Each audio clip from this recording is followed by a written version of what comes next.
Tante Rosa, vous n'êtes pas invitée. Votre présence ne correspond pas à l'ambiance que nous souhaitons. » Ces mots ont été prononcés avec un mépris glacial par Camila Santos Rodriguez, 28 ans, le 14 mars 2024 à exactement 15h47, devant la porte de l'appartement luxueux de Leblon, Rio de Janeiro. Elle portait un tailleur Chanel blanc cassé à 12 000 reais et regardait Rosa Maria Santos, 71 ans, comme s'il observait quelque chose de répugnant collé sur sa chaussure Louboutin. Rosa avait dans ses mains tremblantes un chèque de 35 000 reais, ses dernières économies, destinées à aider aux frais du mariage de son neveu bien-aimé Marco Santos, 32 ans. Le même Marco qu'elle avait élevé depuis ses 8 ans après la mort de ses parents. Le même Marco pour qui elle avait vendu sa petite maison à Santa Teresa pour payer ses études de droit à PUC Rio. Le même Marco qui, pendant 23 ans, l'appelait maman et lui promettait qu'elle serait toujours la femme la plus importante de sa vie. Mais en exactement 12 minutes, Rosa allait découvrir quelque chose qui transformerait sa douleur en rage et sa rage en justice. Et en 48 heures, Camila Santos Rodriguez apprendrait le véritable coup de l'humiliation. Si vous avez déjà tout donné à quelqu'un qui vous a ensuite jeté comme un déchet, si vous connaissez la douleur de la trahison familiale, laissez votre commentaire ci-dessous. Cette histoire va vous montrer que parfois, la justice arrive de la manière la plus surprenante. La pluie fine de mars tombait sur les vitres de l'appartement du 12e étage, et Rosa pouvait entendre les rires provenant de l'intérieur, les rires de son neveu, de ses amis, de cette femme qui venait de la rejeter. Elle entendait Marco dire « Camila a raison, ma chérie, nous devons penser à notre image. » Ces mots ont transpercé le cœur de Rosa plus profondément qu'un couteau. L'homme qu'elle avait bercé pendant ses cauchemars d'enfant, celui à qui elle avait préparé des milliers de repas avec ses maigres ressources de veuve, celui qui embrassait son front en disant « Merci, maman Rosa, tu es tout pour moi ». Cet homme-là venait de choisir l'approbation d'une étrangère plutôt que l'amour de celle qui avait sacrifié sa vie entière pour lui. Rosa a regardé le chèque dans ses mains, puis l'enveloppe dorée qu'elle avait préparée avec tant de soin.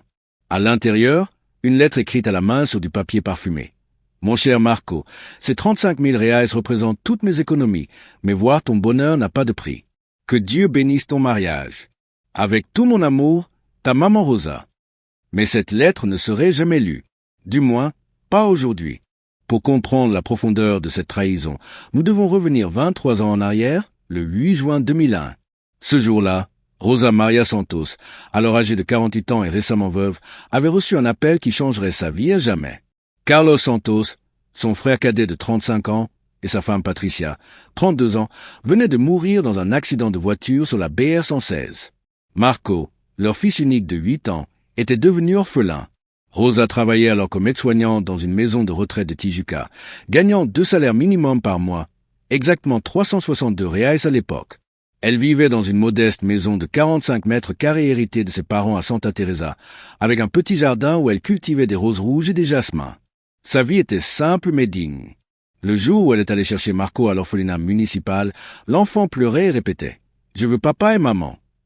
Rosa s'est agenouillée, l'a pris dans ses bras et a murmuré « Maintenant, je suis ta maman, mon trésor, et je te promets que tu ne manqueras de rien ». Cette promesse, elle l'a tenue de manière extraordinaire.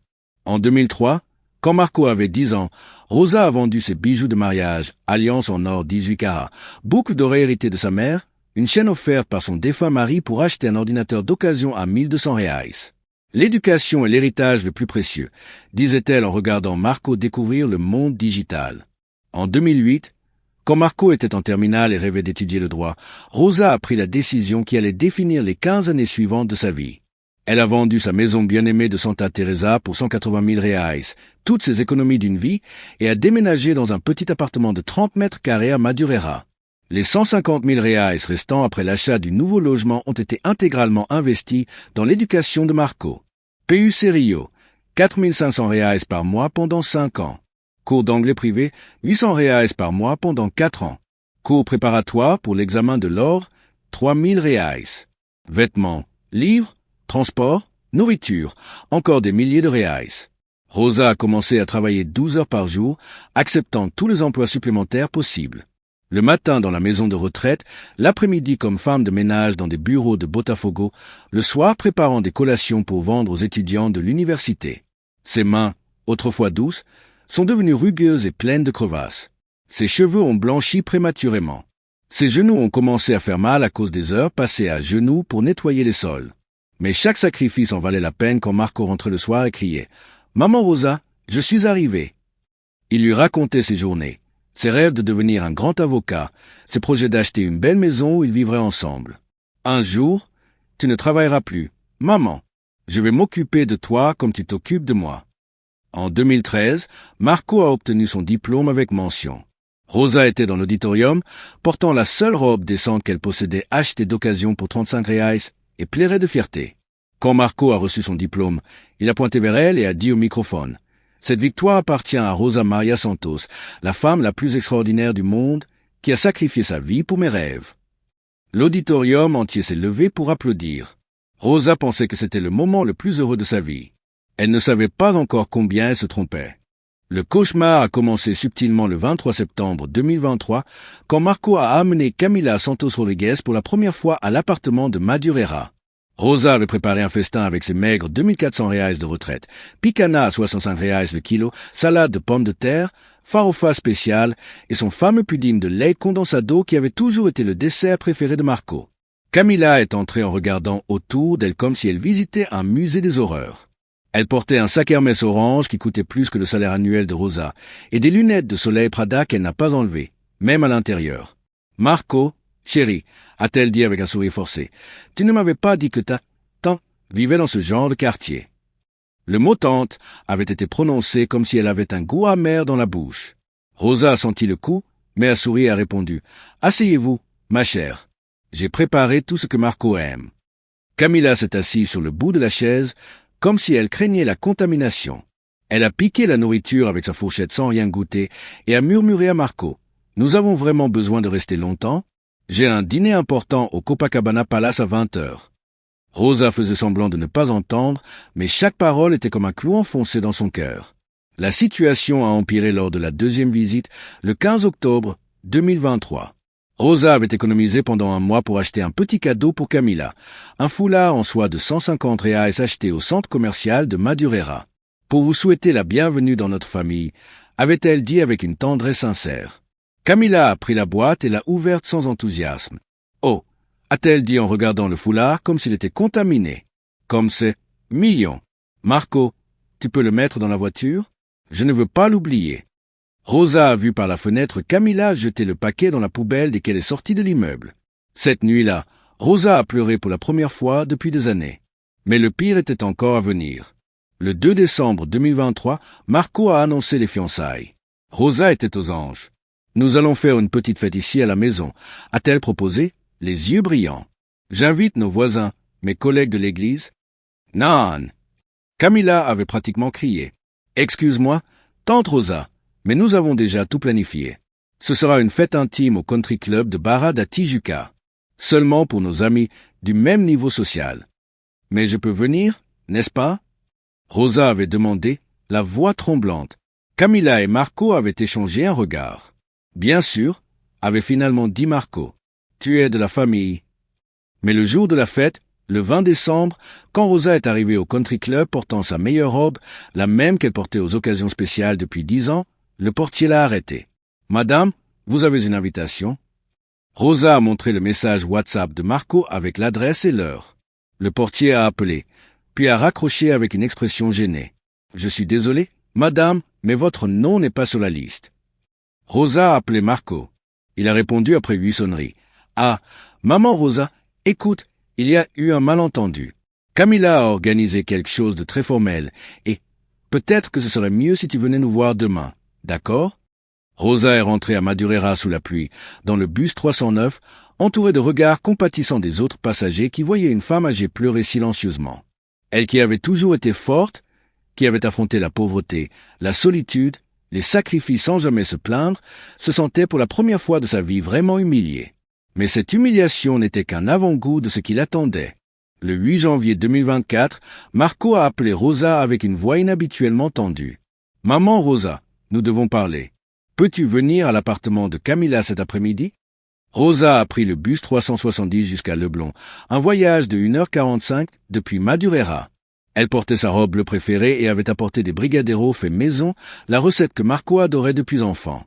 Dans son sac, elle gardait précieusement ses dernières économies, exactement 47 653 reais, fruit de mois d'économies extrêmes sur ses 2400 reais de retraite.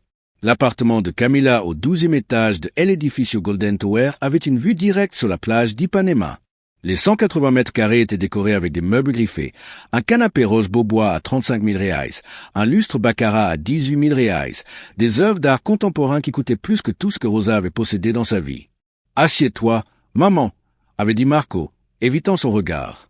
Camilla était assise sur un fauteuil en velours, les jambes croisées, fumant une cigarette électronique. « Nous avons une demande à te faire » avait continué Marco. « Le mariage coûte plus cher que prévu. La réception au Copacabana Palace, la robe de Camilla de chez Vera Wang, les fleurs importées. Nous avons besoin d'aide. » Rosa a senti son cœur s'accélérer. Enfin, ils avaient besoin d'elle. « Bien sûr, mon chéri. J'ai quelques économies. »« Nous avons besoin de 45 000 reais, » avait interrompu Camilla, soufflant la vapeur de sa cigarette. « C'est pour les derniers détails qui rendront cette journée parfaite. » Rosa availed ses salve. C'était presque toutes ses économies. Et mon invitation, je pourrais venir cette fois, n'est-ce pas? Le silence qui a suivi a duré exactement 23 secondes. Rosa les a comptés. Écoute, maman Rosa, avait finalement dit Marco, le mariage sera très sophistiqué. Camilla a invité des collègues de son cabinet d'avocats international, des clients influents, la famille de diplomates de son père. Ce que Marco essaie de dire, avait interrompu Camilla avec un sourire glacial, c'est que ce sera un événement de haut niveau. Nous pensons que tu serais plus à l'aise ailleurs. Ailleurs? Rosa ne comprenait pas. Mais je suis ta famille, Marco. Je t'ai élevé. Je t'ai tout donné. Et nous t'en sommes reconnaissants, avait dit Camilla avec condescendance. C'est exactement pourquoi nous te demandons cette aide financière. Tu peux contribuer au bonheur de Marco d'une manière qui convient mieux à tes possibilités. Rosa a regardé le visage de Marco, cherchant dans ses yeux l'enfant qu'il appelait maman, qui dormait dans ses bras quand il faisait des cauchemars, qui lui promettait de s'occuper d'elle quand il serait grand. Mais tout ce qu'elle a vu, c'était un étranger qui évitait son regard. Donc, si je vous donne l'argent, je ne peux toujours pas venir au mariage. Pense à ça comme un investissement dans notre bonheur, avait répondu Camilla. N'est-ce pas plus important que d'être physiquement présente? Ce soir-là, Rosa est rentrée à Madureira dans un état de choc. Elle s'est assise dans son petit salon, regardant la photo de Marco en robe de diplômé qui trônait sur sa petite télévision. À côté, la photo d'eux le jour où elle l'avait amené de l'orphelinat, elle souriante, lui accrochée à sa main comme à une bouée de sauvetage. Cette nuit-là, Rosa n'a pas dormi. Elle est restée assise dans son fauteuil, réfléchissant. 71 ans de vie, 23 ans de sacrifice, tout donné par amour. Et maintenant, on lui demandait de payer pour sa propre exclusion. Mais vers 4 heures du matin, quelque chose a changé dans le cœur de Rosa Maria Santos. La douleur était toujours là, mais elle était accompagnée d'autre chose, une clarté froide et déterminée qu'elle n'avait jamais ressentie auparavant. Rosa s'est levée, a allumé la lumière et a sorti une boîte de sous son lit. Une boîte qu'elle n'avait pas ouverte depuis des années, contenant tous les documents et souvenirs de sa vie avec Marco. Contrat de prêt, reçu de paiement, relevé bancaire et autre chose. Quelque chose que Marco et Camilla ne savaient pas. Quelque chose qui allait tout changer. Rosa a souri pour la première fois depuis des mois. Mais ce n'était plus le sourire doux et résigné d'une femme blessée. C'était le sourire de quelqu'un qui venait de comprendre qu'elle avait beaucoup plus de pouvoir qu'elle ne l'imaginait. Le jeu allait changer. Et Rosa Maria Santos allait en être la maîtresse absolue. Le 14 mars 2024, à exactement 15h59, Rosa Maria Santos se tenait devant la porte de l'appartement de Camilla avec son chèque de 35 000 reais et quelque chose d'autre. Une enveloppe Kraft contenant 47 documents soigneusement organisés. Des documents que Marco et Camilla n'avaient jamais vus, mais qui allaient changer le cours de leur vie à jamais. Après l'humiliation de 12 minutes plus tôt, Rosa avait fait quelque chose d'inattendu. Au lieu de partir en pleurant comme Camilla s'y attendait, elle s'était assise calmement sur le banc de marbre du hall d'entrée et avait sorti son téléphone portable. « Allô, docteur Martinez? Ici Rosa Santos. »« Oui, celle du dossier 2001-2024. J'ai besoin que vous veniez à l'adresse que je vais vous donner. Apportez tous les documents. Il est temps. » 15 minutes plus tard, docteur Carlos Martinez, 58 ans, avocat spécialisé en droit de la famille et ancien collègue de classe de Marco à Pulserio, arrivait avec une mallette de cuir noir. Il portait un costume Armani gris anthracite et avait l'air de quelqu'un qui gérait des fortunes, pas des problèmes de famille. « Rosa » avait-il dit en l'embrassant sur la joue, « vous êtes certaine de vouloir faire cela ?»« Docteur Martinez, j'ai 71 ans. J'ai passé 23 ans à donner à cet homme tout ce que j'avais. Maintenant, il est temps qu'il apprenne ce que signifie vraiment tout donner. Rosa a appuyé sur la sonnette de l'appartement. Cette fois, c'est Marco qui a ouvert la porte, souriant, probablement pour récupérer l'argent. « Maman Rosa, je savais que tu reviendrais. Tu as l'argent? »« J'ai beaucoup plus que ça, mon cher Marco, » avait répondu Rosa avec un calme qui a immédiatement inquiété son neveu. « Puis-je entrer? J'aimerais te présenter quelqu'un. » Marco a regardé Dr Martinez avec confusion. Camilla s'est approchée, encore plus arrogante qu'avant. « Écoutez, nous n'avons pas de temps pour des présentations. Si vous avez l'argent, donnez-le nous. Sinon... »« Sinon quoi ?» avait interrompu Dr Martinez d'une voix qui commandait immédiatement le respect. « Permettez-moi de me présenter. Carlos Martinez, avocat spécialisé en droit patrimonial et financier. Je représente Madame Rosa Santos dans une affaire qui vous concerne directement. » Le sourire de Camilla s'est figé. Marco Opali. « Rosa, avait dit Dr Martinez en ouvrant sa mallette, voulez-vous que je commence par le contrat de 2003 ou directement par les factures de 2013 ?» Rosa s'est assise confortablement sur le canapé à 35 000 reais et a souri. « Commençons par le début. Docteur, ces jeunes gens ont besoin de comprendre l'histoire complète. » Docteur, Martinez a sorti le premier document, un contrat notarié daté du 15 juin 2003. Contrat de prêt familial, acte numéro 2003/0547, enregistré au cartorio de nota de Tijuca. Rosa Maria Santos, prêteuse, Marco Santos, emprunteur. Montant initial, 180 000 reais correspondant à la vente de la propriété 6 rue Santa Teresa, 127. Marco s'est effondré sur une chaise. Mais maman Rosa, tu as dit que c'était un cadeau. J'ai dit que c'était donné avec amour, Marco. Mais légalement, comme tu peux le voir, c'était un prêt.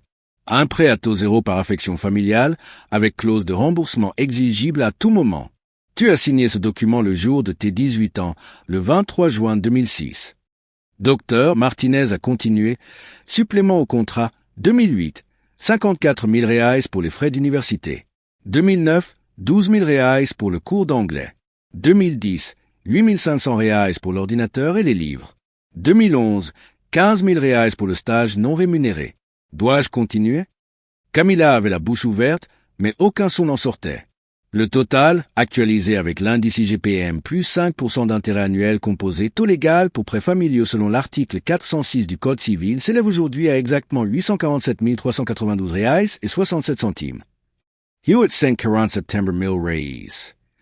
Marco avait pratiquement crié. « Oh, mais ce n'est pas tout », avait souri Rosa avec une douceur glaciale. « Docteur Martinez, parlez-leur du contrat de 2013. » Docteur Martinez a sorti un autre document, contrat de soutien familial post-diplôme. Marco Santos s'engage à verser mensuellement à Rosa Santos la somme de 1200 reais à titre de pension alimentaire inversée dès l'obtention de son premier emploi. Premier paiement dû, septembre 2013. Paiement en retard, 127 mois. Montant total avec amende pour retard, 198 400 reais. Mais j'avais oublié, gémissait Marco. Moi, je n'ai jamais oublié. Mon cher, avait répondu Rosa. Docteur Martinez, montrez-leur la pièce de résistance. Le dernier document était le plus impressionnant. Un contrat de bail daté de 2019. Contract de location commercial, rue Visconde de Paraja, 351, Ipanema.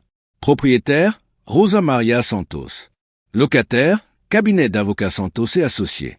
Lawyer mensual, 15,000 reais. Paiement en retard depuis janvier 2022, 39 mois. Total dû avec amende et intérêt, 780 000 reais. Marco s'est levé si brusquement qu'il a renversé sa chaise. Tu es propriétaire de l'immeuble où j'ai mon cabinet. Rosa a souri avec une satisfaction profonde. Surprise, mon chéri. J'ai acheté cet immeuble en 2018 avec l'héritage de ma sœur Isabelle, celle qui vivait à Sao Paulo et dont tu n'as jamais voulu entendre parler. Elle était mariée à un entrepreneur prospère. Quand elle est morte sans enfant, elle m'a tout laissé, 2,3 millions de reais. 2,3 000 reais. Camilla avait finalement retrouvé sa voix. J'ai investi dans l'immobilier. Aujourd'hui, ma fortune s'élève à environ 8,7 millions de reais. Ce petit appartement de Madureira, c'est juste un de mes 12 biens immobiliers. J'aime la simplicité. Le silence qui a suivi était assourdissant. On pouvait entendre le tic-tac de l'horloge Rolex posée sur la commode, une horloge qui coûtait moins que les bijoux que Rosa portait discrètement et que personne n'avait jamais remarqué. Alors, avait dit Rosa en se levant gracieusement, récapitulons. Tu me dois 1 625 792 reais et 67 centimes. Et maintenant, après l'humiliation d'aujourd'hui, j'exige le remboursement intégral dans les 30 jours. Ce qui s'est passé dans les 48 heures suivantes est entré dans l'histoire du quartier de Leblon comme l'affaire Santos, le jour où une grand-mère de Madureira a détruit l'arrogance de l'élite carioca en temps réel. Le lendemain, 15 mars 2024, à 9 heures précises, Dr Martinez accompagné de 2 huissiers s'est présenté au cabinet Santos et Associés. Le bureau de Marco au 8e étage de l'immeuble qui appartenait en réalité à Rosa a été saisi pour non-paiement de loyer. « Vous ne pouvez pas faire ça », criait Marco au téléphone avec Rosa. « J'ai des clients importants. Des rendez-vous. Ma réputation. Moi aussi j'avais une réputation. Marco. Celle d'une femme digne. Tu t'en souviens ?» avait répondu Rosa depuis son nouveau bureau, un penthouse de 300 mètres carrés à Copacabana qu'elle avait acheté cash la veille. Mais ce n'était que le début. À 14h30, l'huissier s'est présenté à l'appartement de Camila à Leblon. Rosa avait découvert que le loyer de 8 500 reais mensuels était payé par Marco, avec l'argent du cabinet. Le cabinet qui lui devait 780 000 reais. Saisie conservatoire, avait annoncé l'huissier en collant les scellés. Appartement gelé pour garantie de dette. Vous avez 24 heures pour évacuer. Camila s'est écroulée sur son canapé roche Beaubois qui serait vendu aux enchères la semaine suivante. Mais Rosa n'en avait pas fini. À 16h45, elle s'est présentée au country club de Barra da Tijuca, le même qui l'avait humiliée en décembre. Cette fois, elle portait un tailleur Chanel noir, des bijoux Cartier et des chaussures Louboutin. Elle était accompagnée de Dr Martinez et d'un homme élégant de 65 ans. Permettez-moi de vous présenter mon nouveau associé, avait dit Rosa au directeur du club, M. Alfredo Costa, le même qui avait approuvé son exclusion de la fête de fiançailles. Mauricio Silva, promoteur immobilier. Nous venons d'acheter ce terrain. M. Castapoli. Le country club était en location, et le propriétaire du terrain venait de changer. À partir d'aujourd'hui, les tarifs augmentent de 300%. Si cela ne vous convient pas, vous avez 90 jours pour quitter les lieux. Mais nous avons un contrat. Un contrat avec l'ancien propriétaire qui vous autorisait à discriminer les clients selon leur code postal. Mon contrat stipule l'égalité de traitement. Article 1. Alinéa 3. Toute forme de discrimination sociale sera passible d'expulsion immédiate. Rosa avait souri en regardant les visages choqués du conseil d'administration. Oh, et j'ai une demande spéciale. Je veux organiser une fête ici samedi prochain. Pour 200 personnes. Mes amis de Madureira, mes collègues de l'église, mes voisins, tous ceux que vous considérez comme inappropriés. Le thème sera l'égalité et n'a pas de code postal. Mais la cerise sur le gâteau est arrivée le 18 mars, jour du mariage. Rosa s'est présentée au Copacabana Palace à 18h, accompagnée de ses 47 invités, tous des habitants de Madureira, des employés de maisons de retraite, des femmes de ménage, des portiers. Tous élégamment habillés grâce à la générosité de Rosa. Nous venons pour le mariage Santos Rodriguez, avait annoncé Rosa au concierge. Mais, madame, vous n'êtes pas sur la liste. Rosa a souri et a sorti une carte dorée. Rosa Santos, propriétaire de la suite présidentielle en résidence permanente. J'ai acheté hier. Ces personnes sont mes invités personnels. Le concierge a vérifié sur son ordinateur et a pâli. Rosa avait effectivement acheté la suite la plus chère de l'hôtel, 2,8 millions de reais, payés cash. Bien sûr, Madame Santos, par où souhaitez-vous que j'escorte vos invités? Directement au salon Oro Verde. Nous avons une fête à rejoindre. Quand Rosa et ses 47 amis sont entrés dans le salon où Marco et Camila célébraient le mariage avec 120 invités de haute société, le silence s'est fait instantanément. Rosa portait une robe Valentino rouge sang à 15 000 euros, un collier de perles Mikimoto à 45 000 reais et un sourire qui valait tous les diamants du monde. « Bonsoir, tout le monde !» avait-elle dit d'une voix forte et claire. « Je suis Rosa Maria Santos, la mère de Marco, celle qui a été jugée inappropriée pour cette fête. Mais ne vous inquiétez pas, je ne vais pas rester longtemps. Je viens juste déposer mon cadeau de mariage. » Rosa s'est approchée de la table des mariés où Marco, pâle comme un linge, et Camila, paralysée de honte, la regardait approcher. « Mon cadeau, mes chers enfants, c'est une leçon que vous n'oublierez jamais. On ne mord jamais la main qui nous a nourris. parce que cette main pourrait bien s'avérer plus puissante qu'on ne l'imaginait. Rosa a déposé sur la table une enveloppe scellée. Voici l'acte de cession de toutes vos dettes. Je l'ai vendu à une société de recouvrement. Vous avez maintenant affaire à eux, pas à moi. Elle s'est tournée vers les invités médusés. Profitez bien de la fête. Elle a été payée avec l'argent que mon fils me devait. Au fait, Camila, ta robe Verawang, 35.000 reais. Exactement le montant que vous m'aviez demandé et que j'ai finalement gardé. Ironie du sort, n'est-ce pas? Et Rosa est partie, suivie de ses 47 amis, laissant derrière elle un silence de mort et deux mariés qui venaient de comprendre que l'humiliation a parfois un prix très élevé. 3 mois plus tard, le 18 juin 2024, Rosa Maria Santos était assise dans son bureau de l'Institut Rosa Santos, une fondation qu'elle avait créée pour aider les personnes âgées victimes d'exploitation familiale.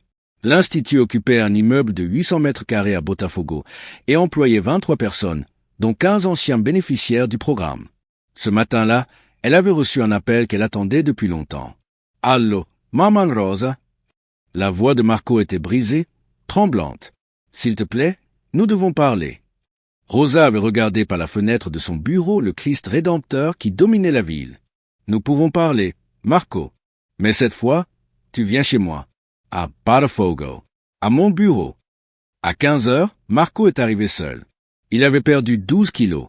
Ses vêtements étaient froissés, et ses yeux portaient le poids de quelqu'un qui avait compris trop tard la valeur de ce qu'il avait perdu. « Camila m'a quitté », avait-il dit dès qu'il s'est assis. Le jour où elle a découvert que nous étions ruinés, elle a pris ses affaires et elle est partie. Elle épouse maintenant un entrepreneur de Sao Paulo, quelqu'un qui peut lui offrir le train de vie qu'elle veut. Rosa n'avait rien dit. Elle écoutait. J'ai perdu mon cabinet, mon appartement, mes économies. La société de recouvrement me poursuit. Je travaille maintenant comme avocat commis d'office pour 3200 reais par mois. Je vis dans une pension à Meillet. Les larmes commençaient à couler sur le visage de Marco. Mais tu sais ce que j'ai perdu de plus précieux? Toi, la seule personne qui m'ait jamais vraiment aimé. La seule qui ait cru en moi quand personne d'autre ne le faisait. Et je t'ai traité comme si tu ne valais rien. Rosa s'est levée et s'est approchée de la fenêtre. Marco, il y a 3 mois, tu m'as demandé si je préférais contribuer à ton bonheur plutôt que d'être physiquement présente à ton mariage. Aujourd'hui, j'ai une question pour toi. Qu'est-ce qui rend quelqu'un digne d'amour? L'argent qu'il possède ou l'amour qu'il donne? L'amour qu'il donne, avait murmuré Marco. Et toi, tu as tout donné. Et moi j'ai tout pris et j'ai donné en retour humiliation et mépris. Rosa s'est retournée et a regardé l'homme de 32 ans devant elle. Elle ne voyait plus l'ingrat qui l'avait blessée. Elle voyait l'enfant de 8 ans qui était arrivé de l'orphelinat, effrayé et seul. Marco, veux-tu savoir pourquoi j'ai créé cet institut? Pourquoi? Parce qu'il y a des milliers de Rosa dans ce pays. Des grands-mères, des tantes, des mères qui donnent tout à leur famille et qui sont ensuite jetées comme des objets usagés. Mon histoire n'est pas unique. Ma douleur non plus. Mais ma capacité de réaction, elle, était exceptionnelle. Parce que j'avais des ressources que les autres n'ont pas. Rosa s'est assise en face de Marco. Alors j'ai décidé de donner ces ressources à celles qui en ont besoin. Aujourd'hui, cet institut aide 347 personnes âgées victimes d'exploitation familiale. Nous leur fournissons une assistance juridique gratuite, un soutien psychologique, et quand c'est nécessaire, nous les aidons financièrement. Tu fais ça pour aider les autres? Après tout ce que j'ai fait? Je le fais parce que la douleur que tu m'as causée m'a fait comprendre quelque chose d'essentiel. On ne peut pas changer le passé, mais on peut transformer sa douleur en force pour changer l'avenir. Ma blessure est devenue une mission. Mon humiliation s'est transformée en empowerment. Rosa a ouvert un tiroir et on a sorti un document. Ceci est l'acte de remise de dette. Toutes tes dettes envers moi sont annulées. Les 1 625 792 reais que tu me devais, c'est de l'histoire ancienne. Marco a regardé le document, incrédule. Mais pourquoi? Parce que la vengeance, c'est fini. Elle a servi son but. Elle t'a appris le respect. Maintenant, nous pouvons commencer la reconstruction. Rosa s'est levée et a tendu la main à Marco. Je te propose quelque chose. Viens travailler ici, à l'Institut. Aide-moi à aider les autres. Utilise ton expérience, celle de quelqu'un qui a tout perdu par ingratitude, pour conseiller les familles en crise. Tu veux que je travaille avec toi? Après tout? Marco, il y a 23 ans, j'ai promis à un petit orphelin que je ne l'abandonnerai jamais. Je tiens toujours mes promesses, même quand ça fait mal. Marco s'est effondré en larmes et s'est jeté dans les bras de Rosa. « Pardonne-moi, Maman Rosa. Pardonne-moi pour tout. Je ne mérite pas ton pardon, mais tu es mon fils, Marco, pas par le sang, mais par l'amour. Et l'amour ne se mérite pas. Il se donne. » Aujourd'hui, 6 mois plus tard, Marco Santos travaille comme coordinateur juridique à l'Institut Rosa Santos. Il gagne 6 500 reais par mois, plus du double de ce qu'il gagnait comme avocat commis d'office, et il a découvert quelque chose qu'il avait oublié, la satisfaction d'aider les autres. Rosa, elle, continue son travail. À 72 ans, elle se lève chaque matin avec une mission, s'assurer qu'aucune grand-mère, aucune tante, aucune mère ne subira en silence ce qu'elle a subi. Et le plus beau dans tout ça, Camila Santos Rodriguez, maintenant Camila Oliveira, a divorcé après 4 mois de mariage quand elle a découvert que son nouveau mari avait des dettes cachées. Ironie du sort, elle travaille maintenant comme vendeuse dans un magasin de vêtements à Sao Paulo, gagnant 2800 reais par mois. La justice, parfois, prend son temps, mais elle finit toujours par arriver.